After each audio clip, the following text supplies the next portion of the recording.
Dear students, today we are going to learn a new lesson. The Plate of Gold, Unit 5 Poetry. James Henry Leigh, 19th October 1784, 28th August 1859 was an English critic, essayist, poet and writer. He was born at Southgate, London, where his parents had settled after leaving the United States. His father, Isaac, a lawyer from Philadelphia, and his mother, Mary Sewell, had migrated to Britain during the American War of Independence.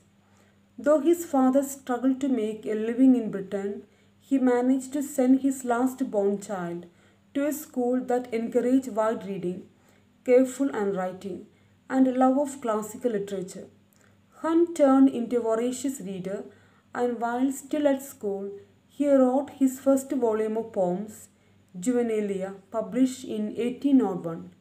It was praised as showing promise for such a young poet.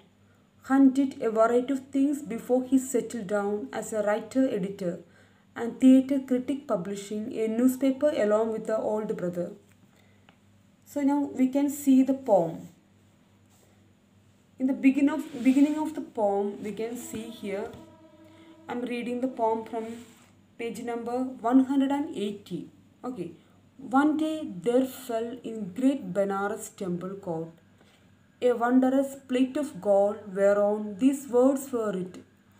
To him who loved best, a gift from heaven thereat. The priest made proclamation at the midday hour. Each day let those assemble who for virtue deem their right to heaven's gift the best, and we will hear the deeds of mercy done, and so adjudge. The news ran swift as light, and soon from every quarter came nobles and munshis, hermits, scholars, holy men, and all renowned for gracious or for splendid deeds. Meanwhile, the priest in solemn council sat and heard what each had done to merit best the gift of heaven. So for a year the claimants came and went. At last, after a patient weighing of the worth of all, the priest bestowed the plate of gold on one who seemed the largest lover of the race, whose whole estate. So here in the first stanzas, in the page number 108, so we can see a gift from heaven for one who loved the most was found in a temple in Benares. And here, anyone who proved to be the most merciful and virtuous would get the gift. People from all walks of life assemble every day to narrate their deeds of charity. A rich man who had given all his wealth to the poor was found to be worthy for that golden plate. Just as his fingers touched the golden plate, it turned to lead. When the rich man's finger touched the golden plate, that turned to lead. Then what happened? After it fell on the floor, it turned back to gold. More claimants came to narrate their deeds of charity. Three more people were considered worthy of the gift.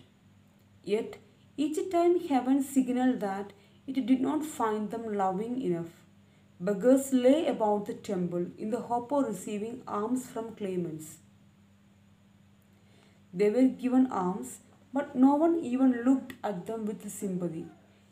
A simple peasant came to worship at the temple, but was moved to tears at the plight of the beggars. He stopped to comfort a blind, wounded, and feeble beggar with his words and touch. He knew nothing about God's gift, but heard the claimants arguing inside the temple. A priest gave him the sacred plate, and in his hand it sparkled more lustrously. So God's gift had found a man whose heart flowed with true love. That's the story of the golden plate. And we can see page number 181. Within the year had been parted among the poor. This man, all trembling with his joy, advanced to take the golden plate, when lo, at his finger's first touch, it changed to based lead. All stood aghast. But when the helpless claimant dropped it clanging on the floor, heaven's garden was again transformed to shining gold. So for another 12 months sat the priest and judge. Thrice they awarded, thrice did heaven refuse the gift. Meanwhile, a host of poor, maimed beggars in the street lay all about the temple gate, in hope to move that love whereby each claimant hoped to win the gift. And well for them it was if gold be charity, for every pilgrim to the temple gate praised the God, that love might thus approve itself before the lust.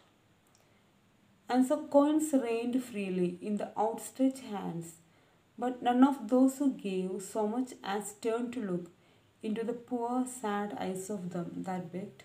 And now the second year had almost passed, but still the plate of gold, by whomsoever touched, was turned to lead.